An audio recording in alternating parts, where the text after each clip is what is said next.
Hello everyone, welcome back to your YouTube channel SSC star Ayodhya. पुनः आप सभी का स्वागत है एक बार एसएससी स्टार अयोध्या में। आइए समझते हैं नेपाल क्यों तबाह हो गया, यानी भूकंप के कारण जो भूकंप आया है हाल ही में, नेपाल की बहुत दुर्दशा हो गई है, बहुत नुकसान हुआ है। तो आइए आप समझते हैं भूकंप के बारे में। आइए आप देखिए मेरे साथ थोड़ा सा भूकंप के बारे में, आपको इसके बारे में कुछ चीज़ें बताते हैं। आखिर में एक्चुअली में नेपाल और उससे सटे देश यानी दिल्ली के जो एनआरसी है और यहाँ पर उत्तराखंड में भी और साथ में चाइना में भी काफ़ी तबाही मचा के चला गया भूकंप। तो उसके बारे में थोड़ी सी जानकारी लेते हैं। आइए पहले देख लेते हैं भूकंप के बारे में। एक्चुअली में अगर भूकंप की बात करेंगे तो भूकंप यानी आपको पता होना चाहिए कि जो भूकंप होता है उसकी तीव्रता की बात होती है।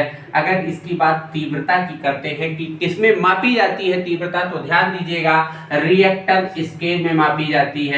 रिएक्टर, ठीक है, रिएक्टर स्केल इसको बोलते हैं। इसी के अंतर्गत भूकंप की तीव्रता मापी जाती है रिएक्टर स्केल के अंतर्गत। आइए अगर बात करेंगे कि भूकंप का जो आपका पता लगाना होता है कि भूकंप आएगा कब और क्या कब आने वाला है, इसके बारे में अगर कहीं बात की जाती है तो याद करिएगा भूकंप का पता कैसे चलता है। तो ये भी याद करिएगा सिस्मोग्राफी, इसका अध्ययन क्या कहलाता है, सिस्मोग्राफी के अंतर्गत इसका अध्ययन होता है कि इससे पता चल जाता है कि भूकंप कब आएगा। इतनी बात क्लियर हो गई होगी।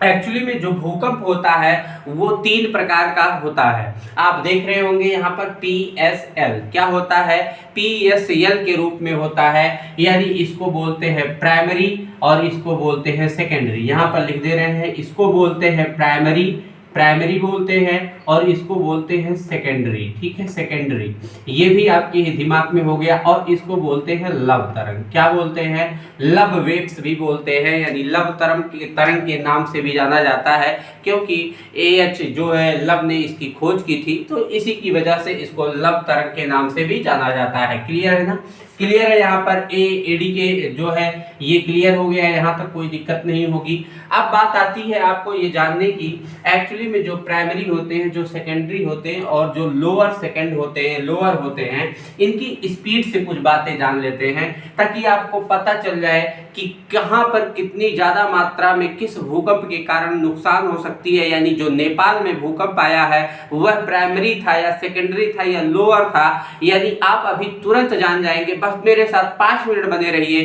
100% आपके दिमाग में यह बात अभी आ जाएगी। अगर प्राइमरी की बात करेंगे तो स्पीड की बात करेंगे तो 6 किलोमीटर प्रति सेकंड के रूप में होता है। अगर सेकेंडरी की बात करेंगे तो यहाँ पर 3.5 यानी 3.5 किलोमीटर पर सेकंड होता है। अगर आप लव तरंगों की बात करेंगे तो 1.5 किलोमीटर प्रति सेकंड के स्पीड से चलता है। क्लियर हो गया यहाँ पर। अगर इससे क्षति की बात करेंगे तो जो प्राइमरी भूकंप होते हैं ना बच्चा, प्राइमरी भूकंप से बहुत कम क्षति होती है, थोड़ा कम नुकसान होता है। लेकिन जो सेकेंडरी होती है तो सेकेंडरी से औसतन लगभग नुकसान होता है। और यहाँ पर जो लव तरंगे होती हैं वो सर्वाधिक नुकसान कर जाती हैं, ये बहुत तबाही मचा देती हैं, यहाँ तक सुनामी तक भी आ सकता है इस लव तरंगों के कारण। ऐसे भी लव शब्द है तो थोड़ी सी आपकी भाषा में इसको समझा देते हैं, ये चीज़ें आपको आसानी से याद हो जाएंगी। अगर बाय द वे आप याद करना चाहते हैं इससे क्षति क्यों कम होती है, मान लेते हैं यहाँ पर प्राइमरी है और इससे सबसे कम क्षति होती है। सपोज दैट अगर मान लेते हैं किसी से आपको लव होता है, अगर यह लव आपको 1-2 दिन में हो जाता है, तो अगर लव 1-2 दिन में हो जाता है, उसके बाद क्या होता है, जब लव हो जाता है 1-2 दिन के अंदर ही हो जाता है, तो आप देखते होंगे रात में आपने बात किया तो 2 बजे ट्राई मारा, एक दिन देखा बिजी चला गया तो आपका दिल टूट जाता है। इस कंडीशन में आप क्या फील करते हैं कि ओ मामला तो गड़बड़ हो गया, इसका मतलब 2 ही दिन हुआ था, तो थोड़ी सी कम नुकसान होती है। तो जब कम नुकसान होती है तो यानी प्राइमरी तरंगों से सबसे कम नुकसान होता है। इस दौरान अगर ऐसे अपने दिमाग में सेट करेंगे तो बड़े आसानी से चीजें याद आ जाएंगी। अगर यहाँ पर औसतन देखेंगे यानी सेकेंडरी की बात करेंगे, इसी लव के कंडीशन को ही चेक कर लेते हैं। औसतन यानी जो नुकसान हो रहा है सेकेंडरी में, कैसे इसको दिमाग में सेट कर सकते हैं। अगर बाय द वे आपको लव हो जाता है किसी से, तो अगर बाय द वे उसका नंबर, उसका पीछा करते हुए, उसके घर तक पहुंचते हुए, उसके बारे में जानकारी लेते हुए अगर ये 5-6 महीने का प्रोसेस लग जाता है और उसके बाद आपको तब जाके जो है आपका लब कंप्लीट होता है। इस दौरान पे किसी दिन उसको मोटरसाइकिल पे वो घूमते किसी के साथ और देख लेते हो तो क्या होता है, झटका लग जाता है, दौड़ का झटका दिल में लग जाता है।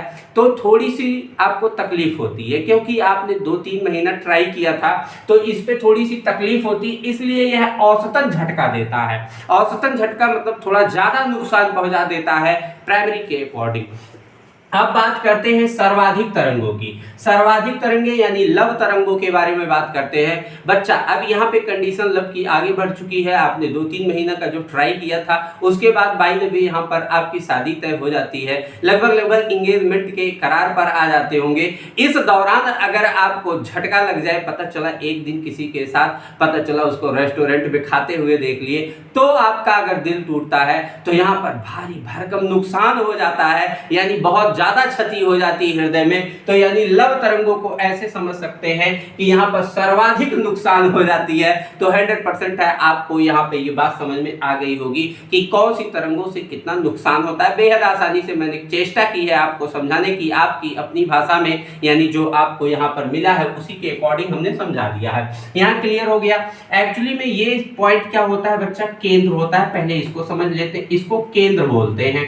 और केंद्र के बाद जब भूकंप यहाँ से चलती है पृथ्वी के अंदर से, तो यहाँ पर ये पृथ्वी है, पेड़ पौधे खड़े हैं, तुम्हारा रसगुल्ला खड़ा है, ये रसगुल्ली खड़ी है।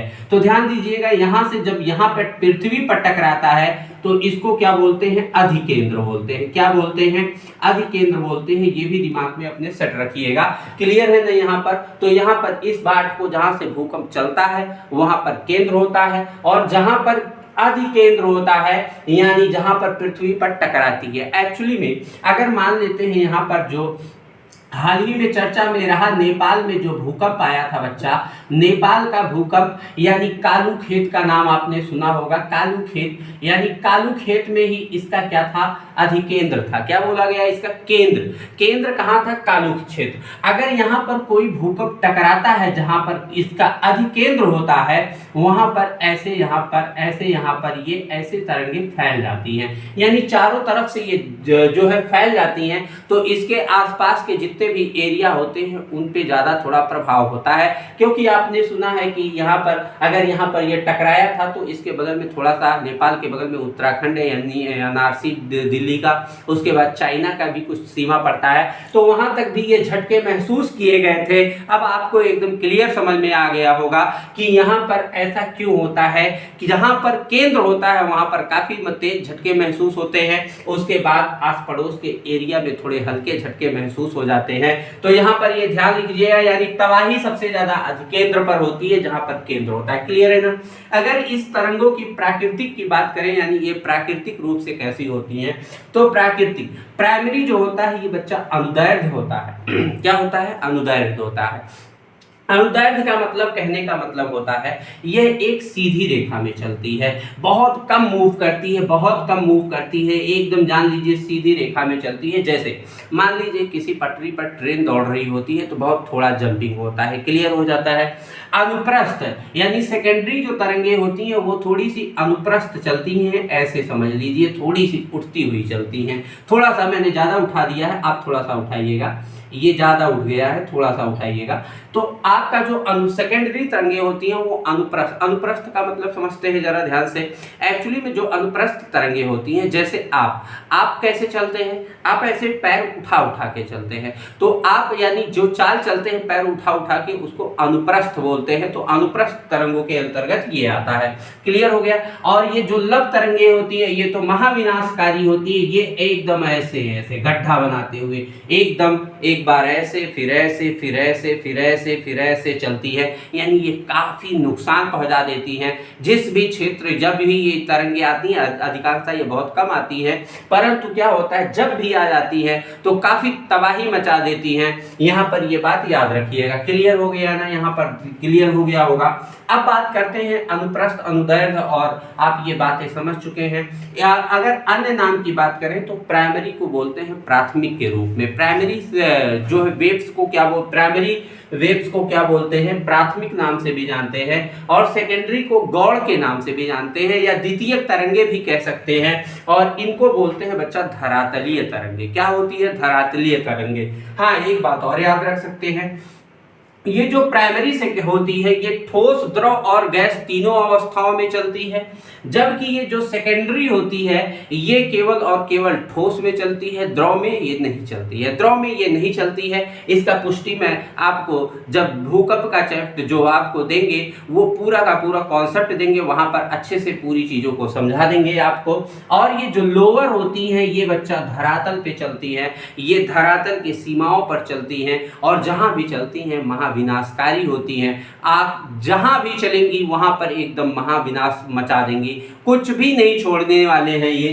तरंगे, धरातली तरंगे यानी लव। वैसे भी लव कुछ भी नहीं छोड़ता है बच्चा, ये भी याद रखिएगा, लव तो कुछ भी नहीं छोड़ता है, सत्यानाश कर देता है, टोटल का टोटल तुम्हारा सुपड़ा साफ कर देता है, तुम्हारी खोपड़ी में छेद कर देता है। सेम कंडीशन यहाँ भूकंप में भी है। तो उम्मीद करते हैं ये बात आपको छोटी सी जानकारी के तहत ये समझ में आया होगा। यानी नेपाल क्यों परेशान हुआ है, नेपाल का केंद्र था, क्योंकि जहां पर अधिकेंद्र या केंद्र होगा, सेंटर होगा, वहां पर काफी तबाही मचाएगा। तो यहाँ पर कालू खेत में इसका सेंटर बना और सिस्मोग्राफी के माध्यम से इसका अध्ययन होता है और इसकी रिएक्टर स्केल पर तीव्रता मापी जाती है, लगभग 6.3 होती है। हाँ, इसका बात बताते हैं, 6.6 से लेकर 7 तक होता है तो थोड़ा सा विनाश होता है, लेकिन यही 7 से 8 हो जाता है तो थोड़ा और विनाश हो जाता है, काफी नुकसान हो जाता है। यहाँ पर जो भी घर बने होंगे अगर हल्के फुल्के होंगे उनका 100% है, काफी जान माल का नुकसान हो सकता है।